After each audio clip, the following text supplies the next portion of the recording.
You have to cut wet. There's no ifs, ands, or buts about it. We've been using a chop saw. The chop saw has done really well. Make sure that whatever blade you get is a continuous rim.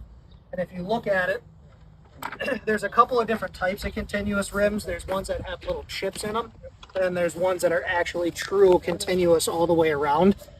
The chip blades, what we found, will actually skip on you as you plunge cut into this thing, and it'll chip. If you do a true continuous, you can actually get a flush cut and you'll minimize all the chipping.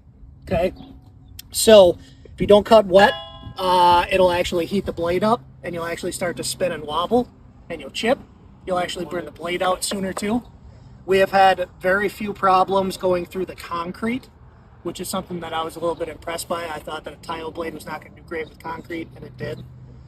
So make sure that the blade is matched for the RPMs to the saw. This is the only continuous rim blade in a 14-inch that I found that'll do 6,100 RPMs. This saw does 5,700. Everything else you'll typically see about 4,000. So when you're talking to contractors and dealers, just make sure that they know it has to be 5,700 RPMs or better, right?